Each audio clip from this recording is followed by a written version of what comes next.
Bonjour à tous et bienvenue dans cette nouvelle vidéo sur ma chaîne YouTube. Et on se retrouve aujourd'hui avec une vidéo que j'avais hâte de pouvoir vous faire. Et j'avais tellement eu de choses à faire que j'ai pas eu le temps de pouvoir vous la faire. Mais j'ai profité de cette journée pour pouvoir vous la tourner. Enfin, j'ai envie de dire, la critique, la review de Sons of Anarchy, j'allais dire, lapsus révélateur de My Ans MC saison 2. Je vous avais fait la critique des 2 premiers épisodes. Et j'étais pas revenu dessus depuis. Et donc il est enfin temps de vous parler de cette saison, de cette nouvelle saison. Alors, pour faire une critique très générale, alors d'abord ce sera une critique 100% spoil, donc parce que de toute façon il sera obligé de parler de ce qui s'est passé dans la saison 1, donc ça sera une critique 100% spoil, donc si vous n'avez pas vu la série, je vous encourage à partir, en sachant donc qu'elle est disponible sur Canal+, il faut le savoir, c'est eux qui ont les droits de My Ans MC. On va faire simple. Alors, moi j'aimais bien My Ans MC saison 1, je trouve qu'il y avait des très belles choses et des choses intéressantes. C'est pas aussi bien que Sons of Anarchy, mais il y avait un potentiel, c'est juste que je trouvais que les personnages n'étaient pas assez incarnés. Et je faisais un peu cette critique en début de saison 2 en disant que le premier épisode était complètement raté, ça je le maintiens, mais qu'après l'épisode 2 était bien meilleur, et heureusement la saison en entier a été sur le thème de l'épisode 2, et a vraiment été bien meilleur, et c'est amélioré pour moi, en tout cas vraiment, on n'est pas été sur le premier épisode. Ceci dit, je trouve que la série a quand même eu un petit manque de rythme au milieu, et a eu des fulgurances, c'est-à-dire des épisodes particulièrement géniaux, et des épisodes un peu en dessous, et donc c'est un peu dommage, parce que l'avantage de Sons of Anarchy, c'est que je n'ai pas souvenir que tu avais de mauvais épisodes. Alors que My Ans MC, des fois tu peux tomber sur des épisodes un peu moyens, je dis moyens, mais qui sont juste des fois pas si géniales que ça, voilà, c'est l'idée. Alors, la saison avait commencé donc avec Easy et Angel, qui étaient en train de créer une sorte de rivalité entre les deux, après que donc Angel en veuille personnellement à Easy. Ça va être au tout début, et puis ça va être vite balayé, parce que je trouvais en plus que c'était pas très intéressant, pour se concentrer et s'allier pour essayer de découvrir qui a tué leur mère. Et donc la piste mène à Happy. Donc on a Easy qui était en train de trouver, on va dire trouver tous les éléments, et de l'autre côté on a Angel qui ne se doutait de rien et qui va donc pardonner son frère, on pourrait dire, et se mettre tous les deux en chasse de la justice et essayer de régler le problème. D'ailleurs ils vont partir dans une sorte de road trip qui est absolument magnifique, où ils vont humilier là, un petit gang de motards et tout, c'est assez sympa, moi je trouve ça plutôt cool. Et donc ils vont retrouver Happy et ils vont le torturer, un truc un peu violent. Et ce que j'ai trouvé génial, parce qu'on sait que Happy est un personnage extrêmement froid. Pour ceux qui connaissaient Sons of Anarchy, c'est un Sons of Anarchy original, faut quand même le savoir. Et donc ils l'ont bien torturé. Mais il crachait pas le morceau et il n'en avait rien à faire, parce que moi je savais que c'était quelqu'un de très rude, même si c'était le personnage peut-être des Sons qui était le moins développé de tous ceux qu'on avait, donc ça fait plaisir de le voir un peu plus développé, en tout cas je trouve personnellement.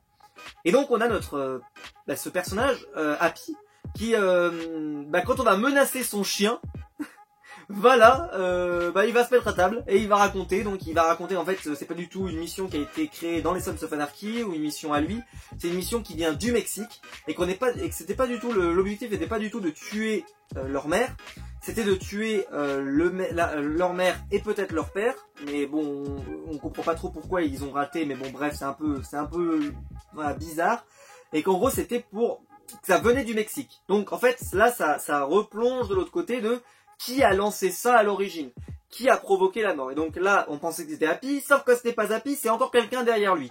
D'ailleurs, je m'en doutais énormément, parce que je ne pensais pas qu'Happy, même si j'aurais adoré avoir une rivalité My Ans Sons, et que ça, en fait, au final, ça va être plutôt une alliance des deux, et donc on va pas gâcher le travail de Jack Steller, même si, on en reparlera après, il a quand même été bien amoché. On a aussi toute la relation avec Adelita et Angel, qui est absolument géniale. Moi j'ai beaucoup aimé, en particulier l'épisode où elle se fait arrêter, parce que c'est assez émouvant, c'est très bien fait. La façon dont en fait elle fait semblant de se faire capturer, je trouve que ça marche très bien. Enfin moi j'aime beaucoup, je trouve ça super. Derrière, donc Adelita se fait emprisonner, et alors le jeu malsain qu'elle installe avec Potter, que personnellement moi c'est un de mes personnages préférés des Sons of Anarchy, que j'adore, et il a toujours ce petit côté sournois, et là il va être absolument magnifique à mettre les personnages en difficulté, que ce soit Adelita, que ce soit Angel, que ce soit Easy, que ce soit Felipe, il va tous les mettre en difficulté, ça va être génial. Et moi j'adore ce personnage. Je trouve qu'il a, en fait, il y a un petit flegme comme ça que je trouve assez sympa. Après il y a tout un truc autour du projet immobilier de Emily qui remplit bien les épisodes, qui lui remplit bien son intrigue, mais qui franchement sont pas très intéressants. Mais je pense que c'est pas intéressant, mais qu'en fait ça place quelques pierres sur l'idée qu'elle est en train de mal tourner. C'est-à-dire qu'elle utilise les mêmes méthodes que son mari, elle commence en tout cas à les utiliser, puisqu'elle va même utiliser Easy pour obtenir certains contrats. Elle va même provoquer par accident la mort d'une personne qui connaissait certaines informations sur elle, par Easy, mais quand même. Bref, Emily, on sent que ça la dérange, le côté illégal, au début en tout cas de la série, mais que ça la dérange de moins en moins en fait, hein, et que même si on aurait pu s'attendre à, je pense que Miguel et elle se séparent, en fait je me demande si ça va pas être plutôt l'inverse, c'est-à-dire que elle va se rapprocher encore plus de Miguel et rentrer encore plus dans son monde, malgré que pourtant elle ait envie d'en sortir d'après ce qu'on voit. Sauf que si elle se rend compte qu'au final elle ne peut pas réussir de façon légale, eh ben c'est possible qu'elle plonge à fond dans la malhonnêteté et voilà terrible, et devenir, alors je pense qu'elle aura jamais le potentiel de devenir une Gemma Taylor, mais on se souvient que Tara par exemple dans Sons of Anarchy, elle avait aussi pris les codes des Sons, et à la fin elle commençait, on se souvient tous de la scène où elle éclate une prostituée là dans les prostituée, si elle était prostituée, dans les toilettes là, qui est en train de draguer Jax, et là elle l'éclate par terre et tout. Voilà, c'est elle tenait son rang, on va dire, de première femme du clan, quoi. Donc c'était assez sympa, et je pense donc qu'elle peut avoir un potentiel assez important. J'adore l'actrice, moi je la trouve super douée. Je sais pas ce que vous en pensez. Je trouve qu'elle est top, elle fait super, justement super innocente comme ça, un peu comme Tara à l'époque. Et puis bah tu sens que peut-être que si jamais à force d'accumuler les trucs pas très honnêtes et pas très légaux, est-ce que voilà. Alors, en sachant que Easy, lui de son côté, semble lutter beaucoup plus dans la justice. Ce qui serait donc intéressant, c'est que elle finisse par tellement mal tourner que Easy se rende compte qu'elle est en train de tourner mal, et que donc il y a une sorte de jugement moral, un peu comme à l'inverse, c'est-à-dire qu'on inverse Tara et Jax, parce que c'était Tara qui jugeait les actions de Jax. Et ben là ça pourrait être l'inverse, ça pourrait être extrêmement intéressant. Mais je pense que là, après on sait pas combien de temps va durer la série. Est-ce que ça va durer 3 saisons, est-ce que ça va durer 5 saisons? Là je pense qu'il y en a encore pour au moins 2 ou 3 saisons minimum, même s'il y aura quelques soucis, on en parlera tout à l'heure. Voilà. Donc pendant ce temps, donc il y a Miguel qui va commencer à avoir des doutes sur sa femme, qui va mener une sorte d'enquête pour savoir ce qu'elle trafique, et il va aussi mener une enquête sur sa mère aussi pour savoir ce qu'elle trafique. Bref, il a confiance en personne. Mais alors, je ne sais pas ce que vous en avez pensé, mais je trouve qu'il est complètement passé à côté de la saison, mais complètement à côté. Le personnage est pas du tout intéressant. Ils lui ont rien donné. Alors il lui avait donné beaucoup de choses en saison 1. Donc effectivement, peut-être qu'ils ont reposé le personnage. C'est pas bête non plus de développer les autres qui justement en avaient besoin. Mais là, clairement, il est passé à côté. C'est-à-dire vraiment, il est passé. La série est passée, le train est passé, et lui, il a été dans aucune histoire, à part l'histoire avec sa mère, mais dans lequel c'est plutôt Felipe qui nous intéresse. Donc au final, c'est un personnage qui a été complètement raté cette saison. Mais est-ce qu'il est raté? Moi, j'ai l'impression qu'il est en pause en fait. Il est en pause. C'est-à-dire qu'on s'est intéressé à Adelita. Il était intégré à cette histoire. L'histoire avec Felipe et Maria, il est dedans. L'histoire avec sa femme dans l'immobilier, il peut être potentiellement dedans. La rivalité avec Easy, il est dedans. La relation avec les Mayans, il est dedans, etc., etc. Donc en réalité, il est toujours bien placé, quoi. C'est juste que je sens, c'est mon avis, hein, mais je sens que cette saison, ils se sont dit, ce personnage-là, on le met en pause. On a trop d'autres personnages à développer et à traiter et à mettre en avant dans la saison, donc il attendra un peu. Et je pense qu'en saison 3 on en aura beaucoup plus, parce que d'ailleurs on a très peu vu le cartel, d'ailleurs on a très peu vu, vraiment beaucoup peu, et c'est un peu une déception forcément, mais après voilà, il y a les épisodes il faut pas les remplir non plus à ras-bord, quoi. Donc il faut aussi se concentrer sur un personnage, et là ils en ont développé d'autres, point extrêmement intéressant et que j'avais demandé à la fin de la saison 1 et je suis super content. Alors après il y a tout un truc donc avec Emily qui va récupérer des informations donc sur Potter, qui aurait une fille et donc aurait couché avec une témoin, ce qui va permettre donc de vraiment de tenir et de le cadenasser, ce qui sera vraiment intéressant.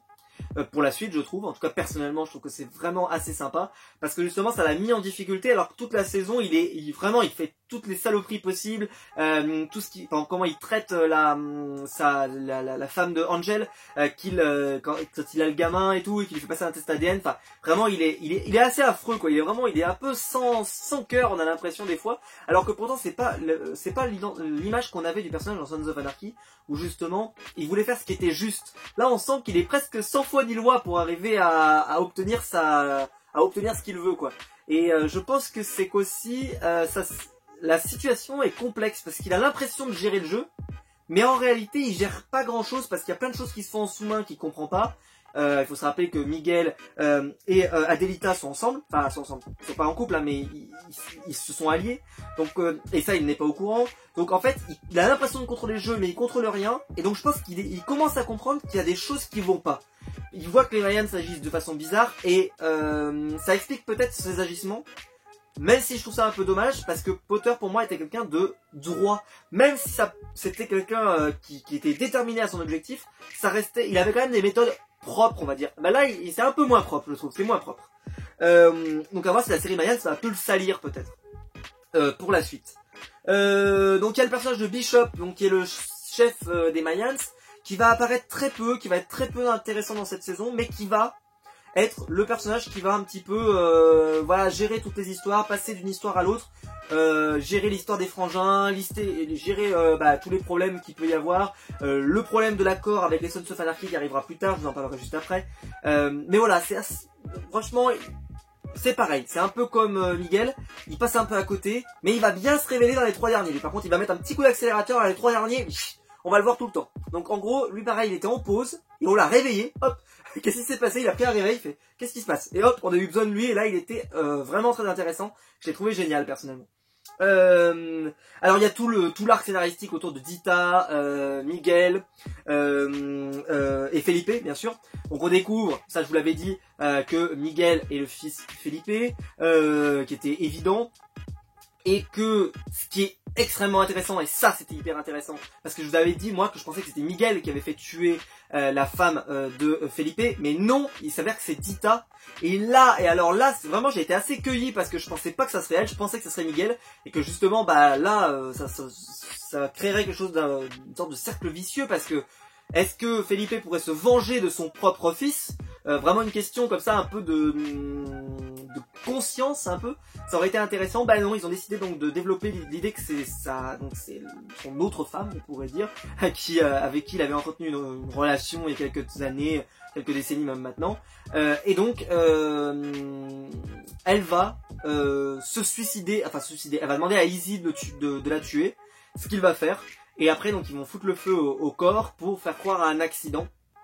Et la scène est terrible. La scène où Miguel découvre le cadavre est terrible, très réussi. Et voilà, c'est la seule scène qu'on retient sur le personnage de Miguel, c'est dire. Et là, le petit Marcus de Mayans, c'est The Sons of Anarchy, que j'adore, j'idolâtre. Bah lui, il arrive et tu vois, il fait, ouais, il y a quand même 2 traces de moto. Hein, est-ce que vraiment elle était là toute seule? Je suis pas sûr. Mais il dit rien. Mais il en pense pas moins. Mais il ne dit rien. Parce que je pense qu'il se dit que là il est en train de toucher un truc. Et que s'il touche un truc qui est en lien avec des Mayans, même s'il est plus Mayans, il est passé de l'autre côté, il reste quand même très attaché à son écusson. Enfin voilà, il est très attaché à ce club. Je pense qu'il a pas voulu les foutre dans la merde tout de suite. Donc, et en fait il voulait être sûr. Donc je pense qu'il va, là en début de saison prochaine, il va essayer de vérifier si c'est bien ce qu'il croit. Et on va voir comment il va gérer ça. Est-ce qu'il va soutenir les Mayans quand on leur aura expliqué pourquoi, en sachant que c'est quasiment un suicide. Donc au final, voilà, c'était pas.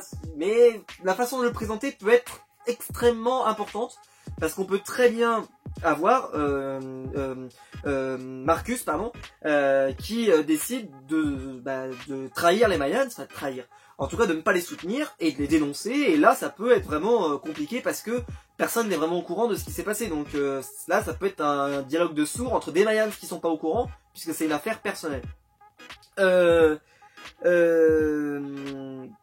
Felipe lui par contre donc est menacé d'expulsion aussi pendant cette période, donc parce qu'on découvre que donc il a une vraie identité, Ignacio Cortina, tout ce qu'on découvre déjà à la fin de la saison 1 et qu'on valide en saison 2, qui provoque donc la naissance de l'enfant. Et donc tout ça va être bloqué par l'indice qu'a récupéré Izzy, qui va donc lui permettre donc de donner des papiers à son père, et ça y est, lui au moins il est sorti de l'équation.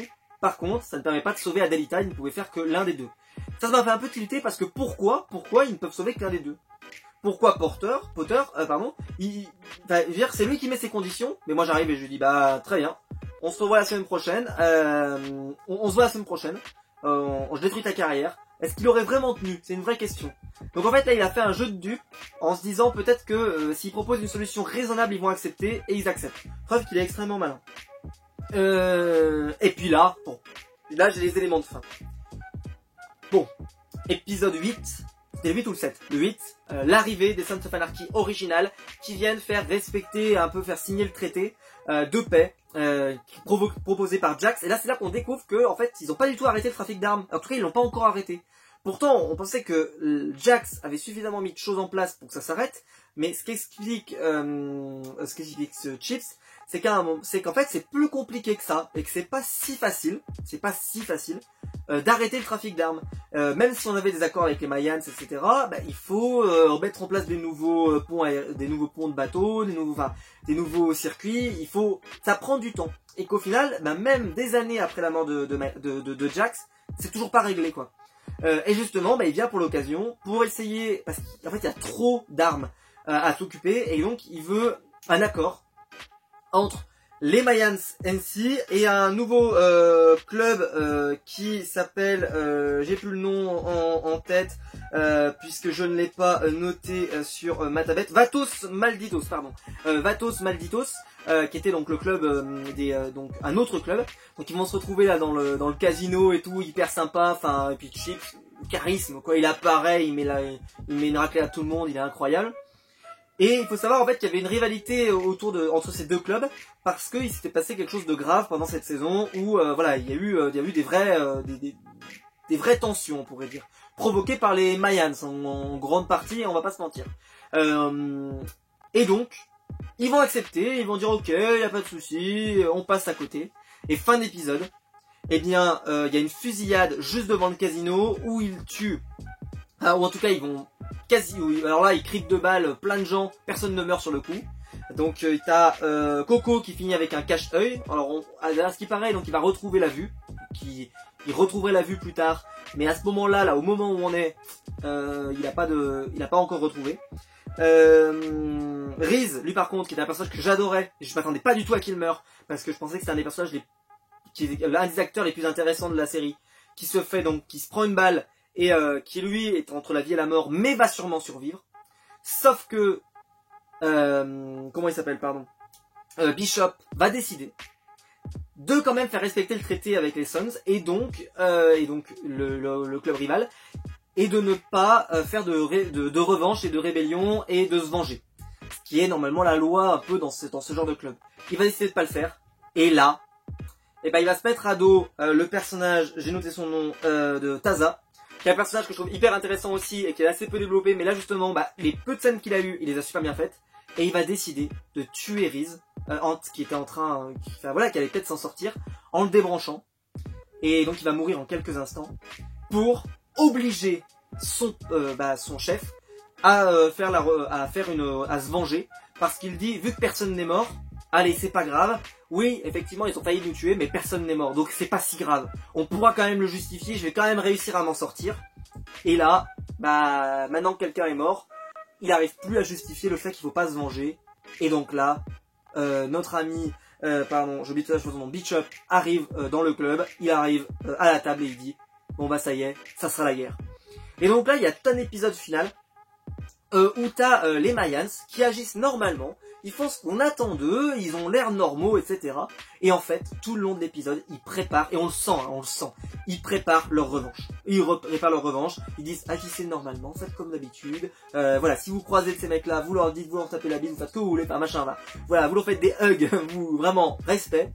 Et vous inquiétez pas, on s'en occupera plus tard. Et là, il rentre dans une cabane et il tue tout le monde, mais sans exception, il les trucide tous, il essaie de tous les trucider.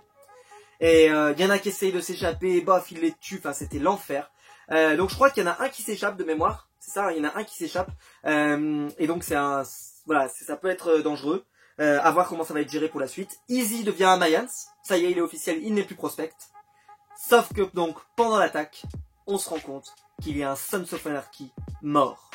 Et là, bah donc est-ce que c'est, donc j'avais peut-être teasé ça trop tôt. Est-ce que le combat Mayans MC Sons of Anarchy va arriver maintenant? Et que justement ce que je vous ai dit tout à l'heure, que je pensais que ça arriverait en saison 2 avec les éléments qu'ils y avaient placés, mais qu'en réalité ils vont peut-être placer ça maintenant. Alors si vous voulez mon avis, je pense que c'est Alessandro Montes qui est mort. Parce que quand j'ai regardé son corps, il avait pas l'air blanc de peau, il avait l'air un peu mat de peau. Et clairement dans les Sons, c'est celui qui ressemble le plus. Et surtout, bah, c'est un des acteurs qui était présent. Donc je pense que c'est lui qui est mort. Je peux me tromper, hein, mais je pense que c'est lui qui est mort. Voilà, c'est ma théorie finale. Bref, une bonne saison qui a vraiment... et avec un final génial. Mais voilà, il y a eu des épisodes un peu creux, des épisodes géniaux, et surtout un manque de rythme, on va dire, au milieu de la série. Mais alors, les 3 derniers épisodes, c'était parfait. C'était parfait, moi, c'est avec beaucoup de rythme, beaucoup de révélations, de la tension, et c'est tout ce qu'on demande pour une série Mayans. Alors il faut savoir que Kurt Sutter, le créateur des Sons of Anarchy et qui supervisait la série Mayans MC, a quitté la série en disant qu'en fait la série était pas assez violente pour lui et qu'elle avait pas assez de couilles, on cite. Alors il faut savoir que lui en saison 2 de Sons of Anarchy, il fait que Gemma Taylor, premier épisode, se fait violer contre une barrière. Voilà, donc c'est pour vous dire que effectivement on n'a pas vu ça, donc on n'a pas vu ça. Donc effectivement c'est vrai que c'est peut-être moins violent. Moi c'est vrai que dans les Sons c'était très violent, surtout en saison 2. En saison 2 ils les épargnent personne. Donc est-ce que la série va perdre en qualité? Parce que Kurt Sutter c'est quand même un excellent réalisateur pour pouvoir raconter l'univers des Sons of Anarchy. Il faut savoir qu'il a vécu avec un club de bikers, enfin vraiment il connaît beaucoup de choses. Et moi le fait qu'il s'est éloigné du projet m'inquiète énormément. J'ai peur que la série perde beaucoup en qualité. Parce que pour lui déjà elle avait perdu en qualité. Je vous dis déjà qu'elle était moins bonne que Sons of Anarchy. C'est-à-dire que si ça se trouve, si on lui avait laissé les mains libres, peut-être que la série aurait eu plus de couilles et aurait tenté plus de choses, aurait été plus violente. Je pense que par exemple la fusillade, le massacre final aurait été encore bien plus violent. Parce que là au final il est violent, mais on voit pas beaucoup de choses très cruelles. Enfin, ça reste sobre. Je pense que si ça avait été Kurt Sutter qui avait vraiment pu mettre la main dessus, autant vous dire que ça aurait été beaucoup plus violent. Voilà, bref, un bon bilan, c'était une bonne saison de Mayans, moi j'ai bien aimé. N'hésitez pas à me dire vous ce que vous en avez pensé, qu'est-ce que vous avez pensé de Mayans MC saison 2, est-ce que pour vous c'était une bonne saison ou une mauvaise saison, n'hésitez pas à me le dire. Est-ce que pour vous, qu'est-ce que vous voyez pour la suite, est-ce que donc vous voyez donc des suites, voilà. Qui pour vous est le Sons of Anarchy qui est mort, est-ce que vous pensez que c'est un Sons of Anarchy anonyme, ou est-ce que c'est quelqu'un qu'on connaît déjà? À vous de me le dire dans les commentaires. Et quand, si vous avez aimé la vidéo, vous pouvez la liker, vous pouvez vous abonner, vous pouvez la partager sur les réseaux sociaux. Et le lien Utip est dans la description pour me soutenir. Et quant à nous, on se retrouve très vite pour une nouvelle vidéo sur ma chaîne YouTube. Allez, ciao!